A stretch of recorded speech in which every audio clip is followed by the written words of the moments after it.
Hey Max Pard, kamusta kayo? At ngayon pag-uusapan natin ang mga sikreto para hindi ka matiis ng lalaki at habulin ka niya.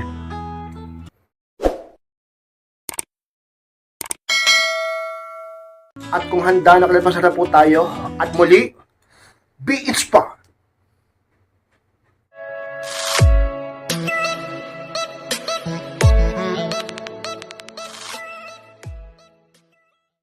At ang unang sikreto, Max Pard, upang di ka matiis ng lalaki at habulin ka niya is patuloy na alagaan ang sarili kahit magkaaway kayo.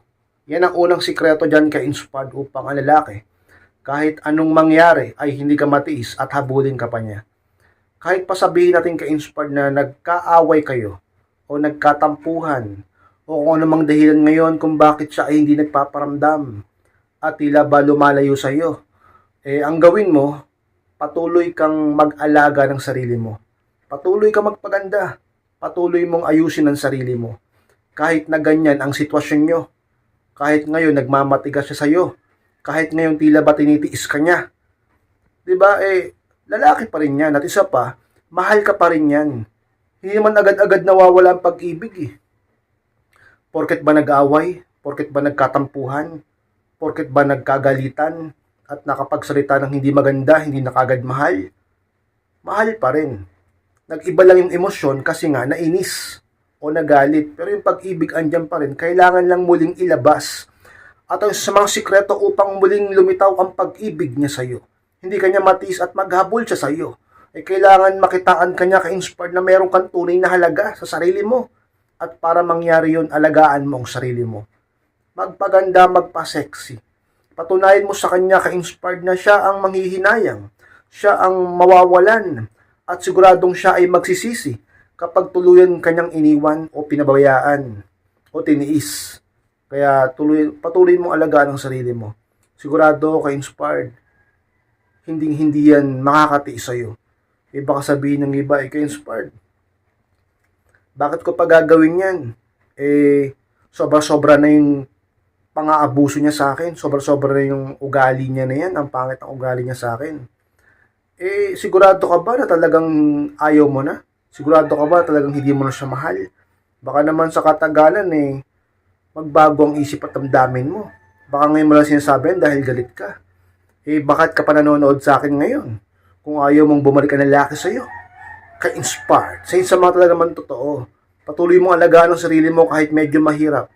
Lalo na't magkaaway kayo, upang ang lalaki ay hindi ka matiis at habulin ka pa niya, ka-inspired. At ang pangalawang sikreto, ka-inspired, upang di ka matiis ng lalaki at habulin ka pa niya is, huwag ipakita na nag-ahabol ka sa kanya. Yun ang pangalawa, ka-inspired. Alam nyo, siya sa pinakamahalaga na dapat mong sundin ngayon. Huwag mong ipakita sa kanya na nag-ahabol ka. Kasi kapag yan ang nakita niya sa'yo, titiisin ka niyan. At kung titiisin ka niya, at ikaw naman na naghahabol, pakiramdam niya sa tingin niya, ba't ka pa niya hahabulin? Diba? Maghahabol lang yan, at hindi ka titiisin kapag nakita niya na matigas ka. Oo, kailangan yung magmatigas kung kinakailangan. Hindi sa kung sinasabi ng iba, kaya inspired, pride lang naman yan, pride. Diba? Kung deserve mo namang, o kung may cake ka namang magpaka-pride bakit hindi? Lalo na kung ginagawang ka ng kamalian. Lalo na kung niloko ka niya. Lalo na kung pinagpalit ka niya sa iba. Lalo na kung binastos ka niya. Hindi ba? Kung sino mang may mas mataas na pride dito, hindi siya yun, kundi ikaw. Dahil ginanon ka niya, ginawang ka niya ng mali o masama. Kaya inspired sa mga sikreto, huwag mo siyang habulin. Huwag mong ipakita o iparamdam sa kanya na naghahabol ka. Upang ang lalaki hindi lumaki ang ulo at hindi na magpatuloy sa pagtaas ng pride niya at sa katagalan makapag-isip-isip at ang maisip niya ay talaga namang maghabol sa iyo sapagkat alam niya kung anong value meron ka. Dahil ang mga high value ay hindi naghahabol. Ang mga high value ay nananatili sa kung saan sila iniwan. Hindi yung porket iniwan ka, hahabol ka. Tatagtad mo siya ng message. Tawag ka ng tawag sa kanya. Kakausapin mo yung kabit niya. O sabihin natin magmamakaawa ka. Luluhod ka at iiyak ka. At mangangako ka. Kahit na wala ka namang ginawang masama. Ka-inspired, huwag kang maghabol sa kanya upang sa katagalan na di kanya matiis. At siya ang maghabol sa iyo. Sapagkat yun ang tama.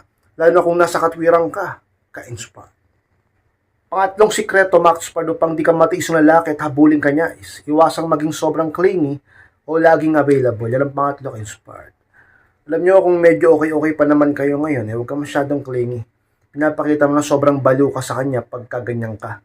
Dapat ipakita mo na dapat sapat lang ang pagmamahal mo sa kanya. At laging available, huwag kang ganyan.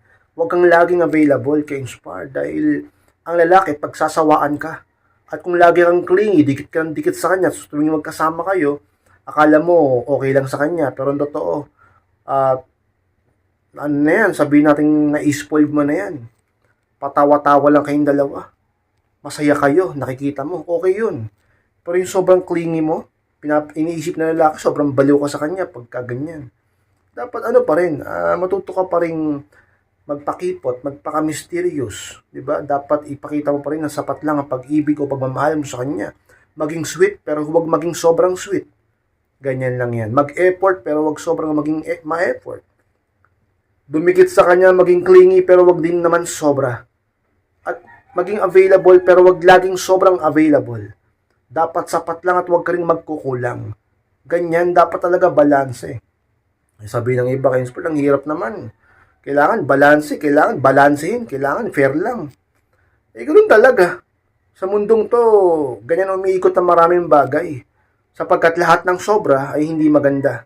At lahat ng kulang ay hindi rin maganda.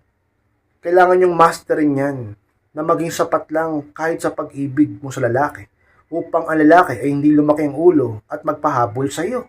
Sa halip siya ang maghabol sa iyo at di ka matiis ano man ang mangyari. At sa mga sikreto, huwag kang laging magparamdam. At kapag magkasama kayo, huwag kang laging sobrang sweet sa kanya. Dapat sapat lang. Hindi ko sinabing huwag kang maging sweet. Hindi ko sinabing huwag kang maging available. Pero dapat tama lang. Sakto lang. Huwag kang OA. Huwag exage upang ang lalaki ay hindi lumaki ang ulo at lagi pa rin mag-effort sa'yo. Lagi pa rin merong takot na baka mawala ka o iwan mo siya. At di kanya matiis kahit kailan. At lagi siyang maghabol sa'yo. Ka-inspire. At ang pang-apat na sikreto, Max Pard, upang di ka matiis na lalaki at maghabol siya sa iyo is matutong makinig at magpakita ng interest kapag nag-uusap. Yung pang-apat, ka-inspire. Ganyan ka ba sa partner mo o gusto mo ikaw lang ang nagdadadada? Ikaw lang ang nagdadaldal, nagkukwento, nagsasalita at ang lalaki gusto mo nakikinig lang. Karamihan ng babae pa naman ganyan. Pero wag ganun ka-inspire. Dapat hinahayaan mo rin na mag-open sa iyo o lalaking mahal mo. Boyfriend mo man yan o mister mo na. Upang ang lalaki ay laging hanap-hanapin ka sapagkat nasishare niya sa iyo yung mga hinanaing niya o idea niya. Diba? Matuto rin makinig sa lalaki. Hindi yung ikaw lang lagi ng putak o kwento ng kwento. At kapag nakikinig ka naman sa lalaki, ipakita mong interesado ka sa sinasabi niya. Alam nyo, isa yun sa psychology o kung saan pa man, isa yun sa mga pinaka-totoo na mas lalong nagpapa-inlove sa isang tao. Sa'yo. Lalo na sa mundong ito na naghahanap tayo ng mga taong handa tayong pakinggan, naghahanap tayo ng mga taong handang makinig at talaga magpakita ng interest sa ating mga sinasabi o kwento, ikaw na lang. Baka mamaya niyan, maghanap siya ng iba. At ang dahilan niya, yung babaeng yun kasi ay nakikinig sa kanya at concern sa kanya at may interest sa sinasabi niya. Samantalang ikaw, kapag ikaw ang kinakwentuhan niya, para bang wala kang interest at palingon-lingon ka sa paligid mo at pa-cellphone ka pa. Pero pag ikaw ang nagkukwento, gusto mo laging makinig siya, ka-inspired. Isa sa mga pinakatotoo at pinakasikreto pagdating sa pag-ibig. Dapat matuto kang makinig sa partner mo. Lalo na kapag seryoso ang pinag-uusapan nyo. At kung gusto mong lalaki, mas lalo kang mahalin. Hindi ka matiis at siya pang maghabol sa iyo. Ay matutong makinig at magpakita ng interest kapag nag-uusap kayo, ka-inspire. At ang palimang sikreto, Max Pard, upang di ka matiis na lalaki at habulin ka niya is magkaroon ng sariling ambisyon at wag siyang sobrang mahalin. Yan pala, Max Pard. Alam nyo, Max Pard, ang problema rin sa mga kababayan kapag kayo ay nakipagrelasyon ay sobra kayo kung magmahal. At ang mas malala pa, pati yung sarili nyong pangarap o mga ambisyon ay kinakalimutan nyo na. Alam nyo, huwag ganyan ka-inspired. Huwag kayong laging dumepende sa lalaki. Dapat magkaroon kayo ng sariling ambisyon at maging independent din. Huwag laging asa ng asa at nakadikit lang sa partner nyo. Dapat may sarili kayong ambisyon o goal sa buhay at inaabot nyo ito. At huwag kang sobrang magmahal sa lalaking yan. Dapat sapat lang yung pagmamahal mo. Dahil kapag sobrang minahal mo siya, sa katagalan, ikaw din ang magsisisi. Ikaw din ang manghihinayang. At ikaw lang din na mapapaisip kung bakit ginanyang kanya sa kabila ng iyong pagmamahal. Di ba kayo nagtataka? Di ba kayo napapaisip kung bakit kung sino pa yung sobra kong magmahal? Bakit kung sino pa yung sobra kong umibig? Yun pa yung sinasaktan. Yun pa yung ipinagpapalit. Yun pa yung iniiwan. Yun pa yung niloloko. Yun pa yung binabaliwala at hindi pinapahalagahan. Sila naman yung sobra kong magmahal. Di ba? Bakit ganun ang mundo? Lagi yung tatandaan. Dito sa mundo, ang buhay ay unfair. Kaya matuto kang lumaro upang hindi ka talaga namang mapagtulungan, ka-inspired sa mga totoo. Huwag kang magmahal ng sobra sa partner mo, pero huwag ka ding magkukulang. Dapat sapat lang. Ibigin mo siya ng tulad ng pag-ibig mo sa sarili mo. At ibigin niyo ang Diyos ng higit sa lahat. Yan ang pinakatama. At syempre, yun nga, huwag mo siyang mahalin ng sobra.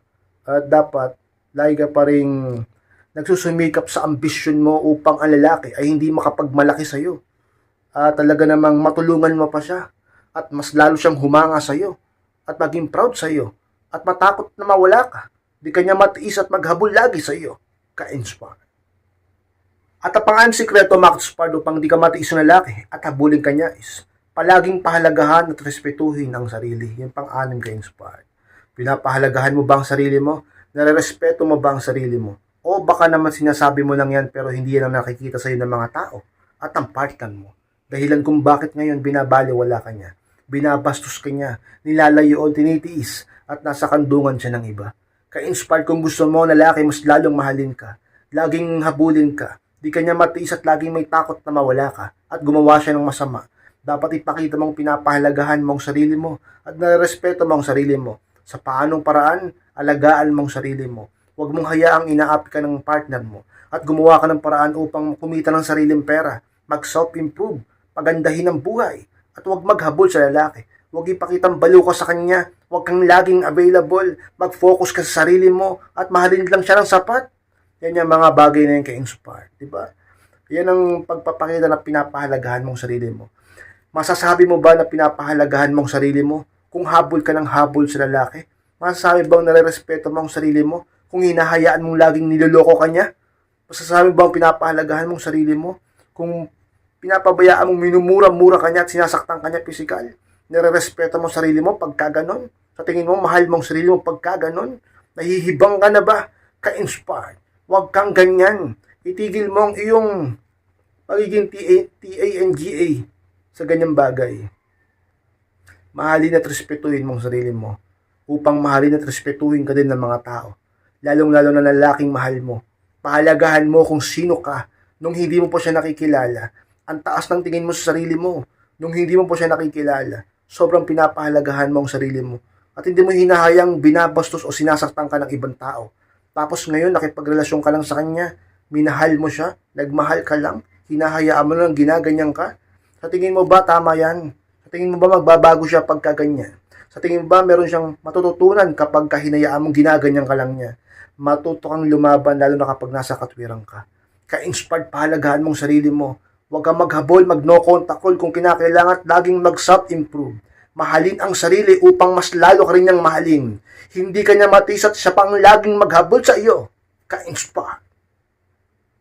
Mga ka-inspire, maraming salamat po sa pagtapos ng vlog na ito. Huwag pong kalimutan na mag-like, comment, and pakishare rin po ng video na ito upang makatulong tayo sa iba. At sa mga hindi pa po nakaklik na subscribe, click niyo po subscribe mga ka-inspire, click niyo po notification bell upang ma-notify kayo pag may bago akong upload. Sa mga gusto magpa-coaching o humingi ng advice, mention lang po ako sa aking Facebook, and yung profile page ko sa FB. Kapag hindi nyo yung nakita sa FB, pag-search nyo, i-search nyo sa Messenger. At yan yung profile picture ko. Pag nakita nyo, i-check nyo lang ako. Ako mismo ang magre-reply sa inyo. Maraming salamat mga ka-inspired. Bagayit kayong lahat. Mahal ko po kayo. At muli, be inspired!